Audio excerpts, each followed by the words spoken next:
There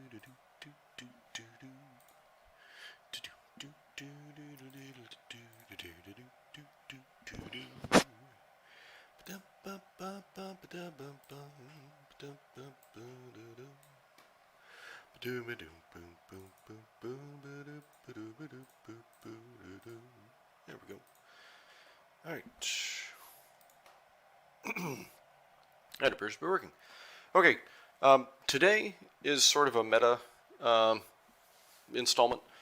In particular, I want to do two things. First, I want to walk through sort of what this channel is supposed to be in the first place, but also share what had hammered together over the past few weeks, experimenting and figuring out sort of what a useful pipeline looks like that doesn't take too much of my time. Still trying to pay the bills, of course.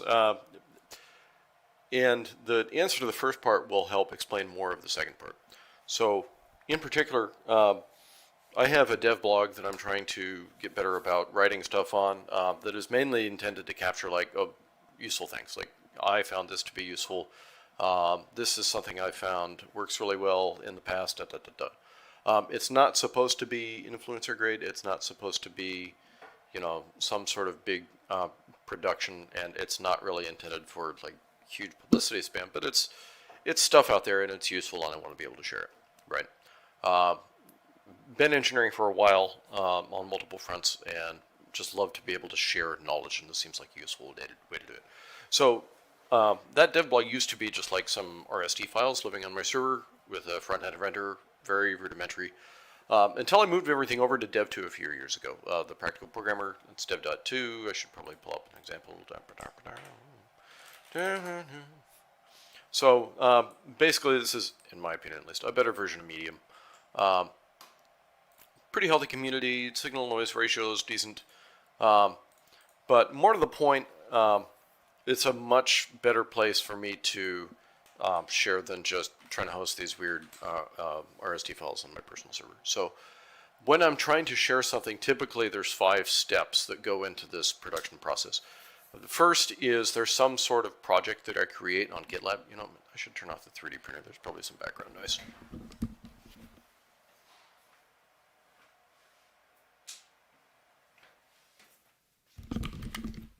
There we go. Hopefully that's better.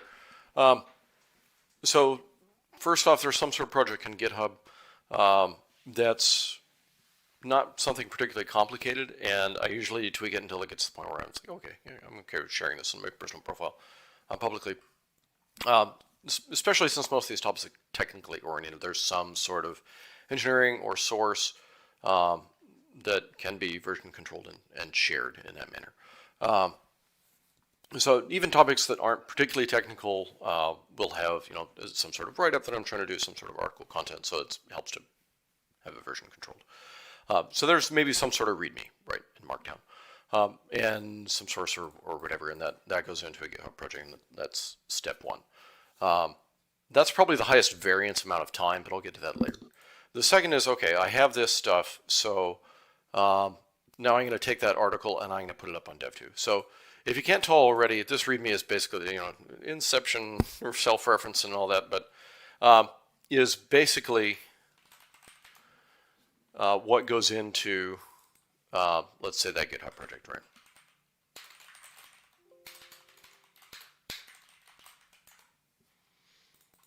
So in this case, let's pretend like this is actually a thing.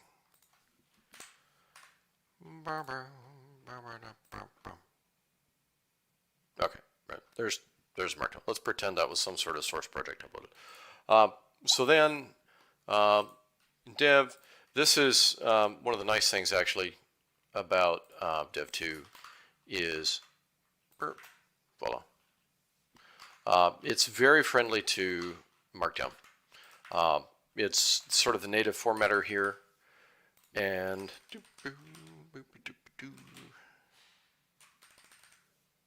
although my screen resolution is messing it up a little. Take the title out here. Let's add some, let's see, media, I don't know, OBS, streaming, sure. Why not? That's not a language, obviously, so it's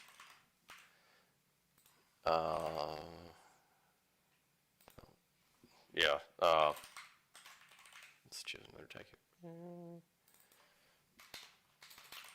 Video. Sure. What else? Yeah, you could consider this a tutorial, right?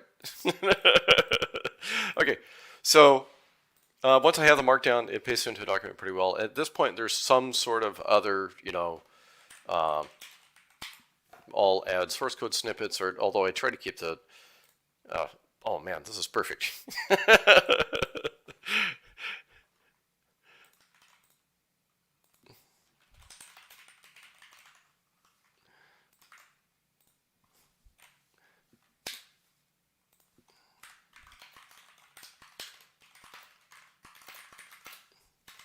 Okay.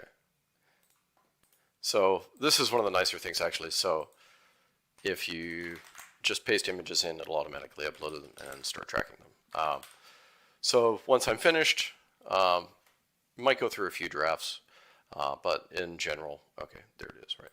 So one of the other things I might do at this point is, since I have other adjustments I've made or image formatting, might go back and re-upload that markdown. Boom, boom, boom. Okay, maybe some sort of cover image. We'll ignore that for now, though. All right, there we go. So that's step 2. And I might as well reference this one now as I'm going forward. Step 3 is what I'm doing right now. Once I have an article, it's pretty useful to go through and actually walk through what I'm doing, starting from scratch, maybe actually coding or what have you, blah, blah, blah, blah, right? And doing so on a stream where there's a way for me to feel like I'm on my toes and I'm actually speaking about and walking through some of the logical decisions. It's not necessarily reading verbatim, of course, but it gives me a chance to explain the more interesting parts in depth. I am not assuming this is ever going to have an audience, by the way. It's just me, yeah! I'm an introvert anyways. But, hey, it's a decent setup, and it works pretty well. So once I'm finished with this video, let's pretend that this is all finished recording on Twitch. If you go into Twitch and adjust the settings correctly, I wonder if I can show this to you.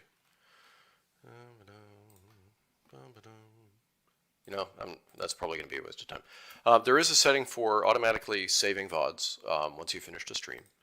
And keeping in mind that the main objective of this is to just like snap off random content once a week. Like my resolution is to do this like once a week, probably Wednesday afternoons or something like that, just for this year. So 52, I don't know, do you want to call them episodes? Episodes is so weird. It makes it sound a lot more official or formal than it is.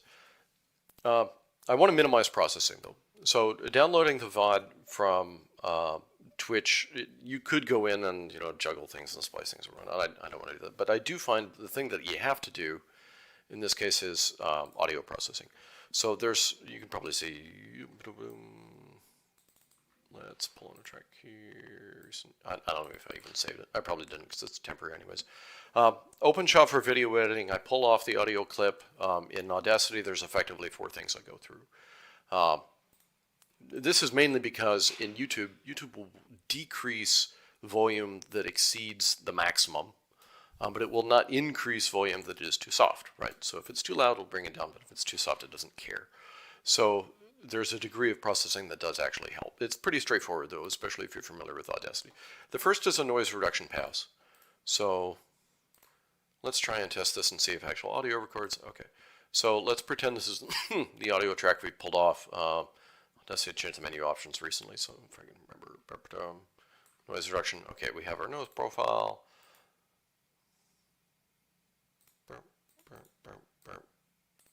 Oh, wrong one. Why can't I remember? Okay, there we go. Okay. Actually, I'm not sure if that ran on the whole thing. Because I only had this. Yeah, oh, that works. The second is a high pass. Around, you gotta select high pass filter. There we go. Yeah, 100 hertz is about right. Third is click removal, especially with typing and things like that.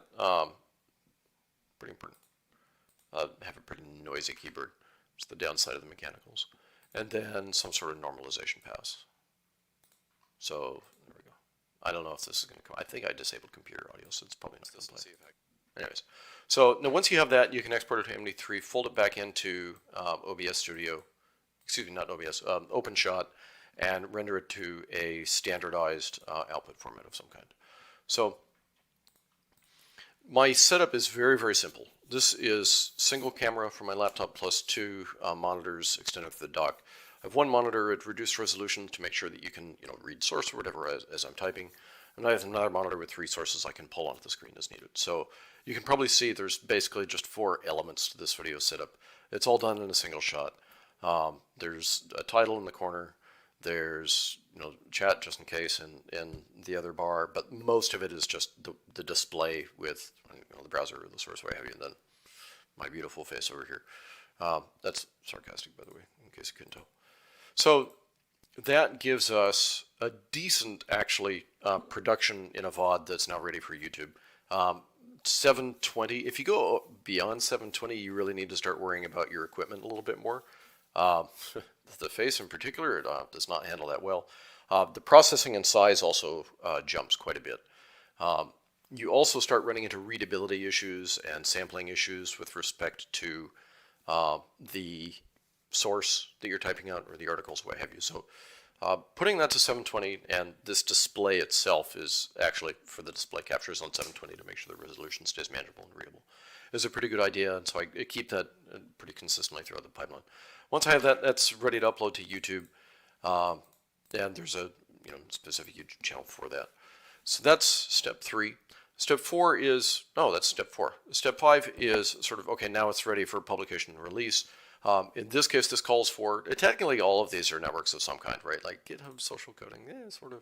Dev2, social blog, Twitch, I guess that sort of counts as live social. YouTube, that's social video. But really, none of those things are general purpose networks, general purpose social media networks. So the same way that you'd have like a general purpose programming language, right? And this is where we start throwing stuff over to Twitter. In particular, I typically try to make sure, Twitter's embedded video support's pretty good, so lead off with a video. That's a little more interesting and engaging, and then following that with a link or automatically generating a link back to the Dev2 article itself. Dev2 has pretty good social network integration, especially for Twitter, so it will hash things and people will pick it up, and it's pretty good for just broadcasting and making sure it continues to relay, right, propagate.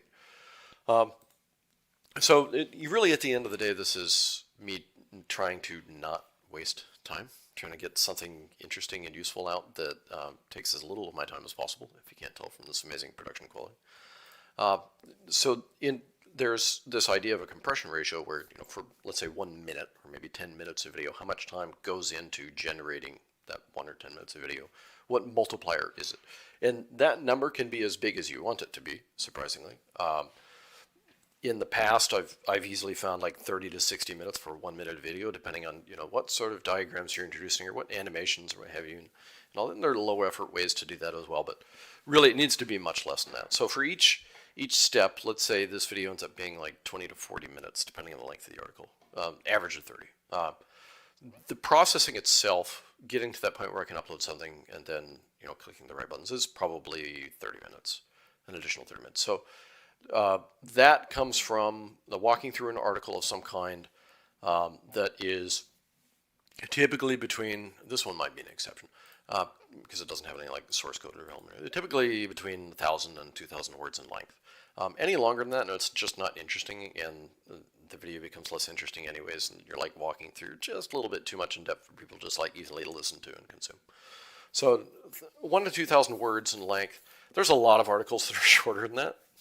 And that's one of the things people use listicles for, is like inflate it and push it out and say, no. I want to share the meat of the interesting technical content. And 1,000 to 2,000 words, writing a decent version of that is probably going to take an hour, maybe a little more than an hour to write up. The real variance in time, as I mentioned earlier, is the actual GitHub project. So in this case, I just wrote this up and used it as a script, but there's typically some sort of development process involved. That means that there might be some research and me trying to figure out some problems and making sure I'm comfortable with what the source looks like and sharing it. So that could be a simple script. It's like, oh yeah, I've done this before. I know this tool works with this tool, works with this tool, and this is how you put them together. Bam. Easy example, right? Or it could be something a lot more complicated. I'm trying to wrap my head around a lot of Kubernetes lately, for example, and breaking down just like the cert management process, for example, is not straightforward.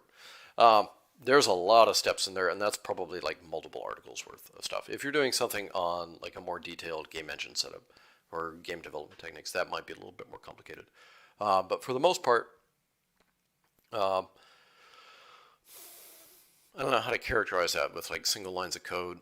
Probably one folder worth of files, maybe a dozen files, each of which 100 to 1,000 lines long. I don't know. And you back out of that what you want. But suffice it to say, between that and the research and the problem solving, the project is where that could take days if it's something I'm doing in a side project or something related to something else. Or it could be 20 minutes of me writing out a script. I try and keep sort of the overall pipeline though to less than half a day. This is something I want to be doing on a regular basis, so it needs to not get in my way. Some fits into an afternoon based. I have a set of draft articles of potentially interesting topics. I'm not worried about running out of material. That brings me to sort of what this is supposed to be focused on anyways. Obviously this lends itself more naturally to software engineering and development. I am sort of engineer in aerospace, like space and defense by background though. So I would love to find a way for this to be, we might talk about the fundamentals of engineering exam at some point. We might do more sort of engineering-y, talk about like project management, fold in different fields of engineering, physical, mechanical, civil, etc. And just to sort of make it a little more interesting and unique. And also because that's honestly more where my passions lie. Probably throw in some space stuff. That might be fun. There's a lot of ideas, things we could talk about. It's not supposed to be like a developer dev influencer or what have you. It's supposed to be more engineering, and on the casual side, anyways. So that's probably a good place to call it for now. Come back anytime. Don't come back. Again, this is just something that's supposed to be interesting and potentially useful, and a resource that's out there that you can reference if you need to, otherwise ignore. So thanks for stopping by and consuming the video if you're watching this, and feel free to join us for what I hope will be substantially more interesting topics in the future. Again, this is just an intro in the meta post to get things out the door. Take care.